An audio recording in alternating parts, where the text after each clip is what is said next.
আসসালামু আলাইকুম প্রিয় কৃষি ব্যক্তিরা বা প্রেমিকেরা যারা কৃষিকে ভালোবাসেন তারা অবশ্যই ভিডিওটি শেষ পর্যন্ত দেখবেন। কিভাবে আদা বীজ করা যায়, কিভাবে রাখলে আদা বীজ ভালো সুন্দর বীজ করা যায় সেই সম্পর্কে আপনাদের মাঝে জানার জন্যই মূলত এই ভিডিও। অবশ্যই ইউটিউব আমার সাবস্ক্রাইব করে রাখবেন এবং পেজটি ফলো দিয়ে রাখবেন যাতে নতুন নতুন ভিডিও আপনারা পেতে সহজ হয়, আপনাদের পেতে সহজ হয় অনেক। আর কথা না বাড়িয়ে আপনাদের বীজ সম্পর্কে কিভাবে রাখলে বীজ সুন্দরভাবে গজায় সেটাই তুলে ধরব।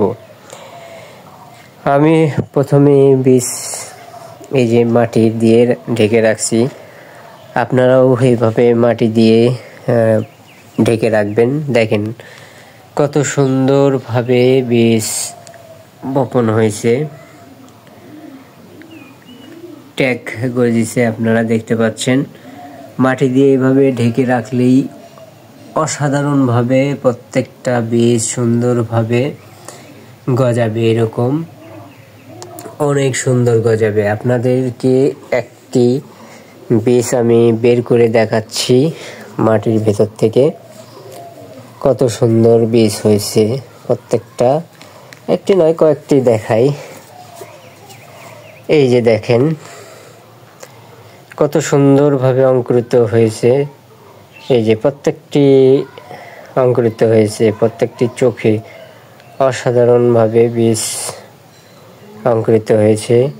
তো আপনারা এইভাবে রাখবেন যারা চিন্তিত থাকেন কিভাবে বীজ করা সম্ভব, কিভাবে রাখলে বীজ ভালোভাবে বীজ অঙ্কুরিত হবে সুন্দরভাবে। আপনারা দেখতে পাচ্ছেন, আর একটু দেখাই।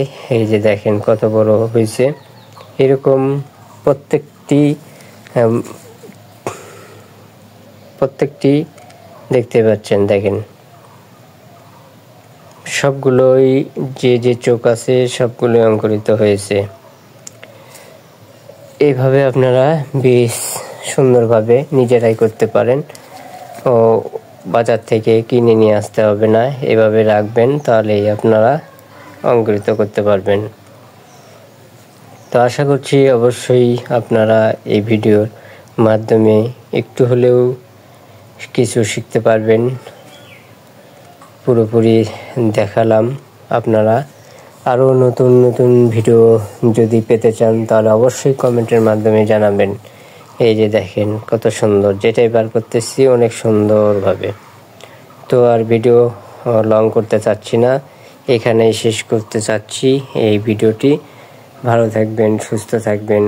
আসসালামু আলাইকুম ওয়া রাহমাতুল্লাহ।